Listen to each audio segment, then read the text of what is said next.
Hi friends, ఈరోజు ఈ వీడియోలో చింతపండుతో పులిహోర చేస్తున్నాను. ఎలా చేయాలో చూడండి. ఇప్పుడు వచ్చేసి నేను చింతపండు తీసుకొని ఒకసారి వాష్ చేసుకున్నాను. ఆ నీళ్ళన్నీ వంపేసిన తర్వాత ఒక 2 గ్లాసెస్ వరకు నేను హాట్ వాటర్ తీసుకున్నాను.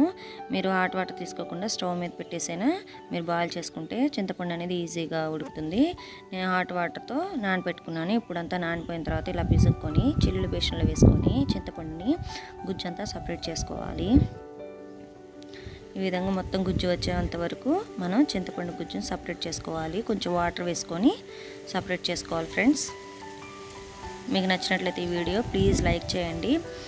అలాగే మా ఛానల్ని కొత్తగా చూసినట్లయితే సబ్స్క్రైబ్ కూడా చేసుకోండి. ఇప్పుడు వచ్చేసి చూసారు కదా, చింతపండు గుజ్జు అనేది ఇలా తీసుకున్న తర్వాత ఇందులోకి నేను 5 పచ్చిమిర్చి ఇలా ఘాట్లు పెట్టేసుకొని తీసుకుంటున్నాను. ఇప్పుడు వచ్చేసి స్టవ్ ఆన్ చేసుకొని మన చింతపండు తీసుకున్న గిన్నెను స్టవ్ మీద పెట్టేసుకోవాలి. అందులోకి రుచికి తగినంత సాల్ట్ వేసుకున్నాను. మీరు కల్లుప్పైన వేసుకోవచ్చు.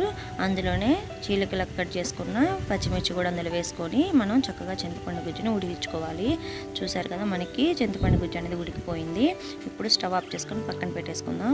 ఇప్పుడు వచ్చేసి ఒక కళాయి పెట్టేసుకొని అందులోకి నూనె వేసుకోవాలి. అది హీట్ అయిన తర్వాత పచ్చిశనగపప్పు, అలాగే శనగిత్తనాలు, అలాగే ఎండుమిర్చి, జీలకర్ర, ఆవాలు వేసుకొని మనం ఫ్రై చేసుకున్న తర్వాత అందులో కరివేపాకు కూడా వేసుకొని చిటపట్లాడించుకోవాలి.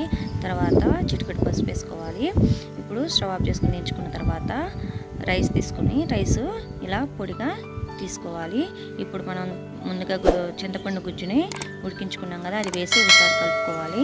తర్వాత మనం వేయించి పెట్టుకున్న పోపు ఉంది కదా, పోపు కూడా ఇందులో వేసుకొని మనం మిక్స్ చేసుకున్నట్లయితే మనకి ఈజీగా చింతపండు పులిహోర అనేది రెడీ అయిపోతుంది.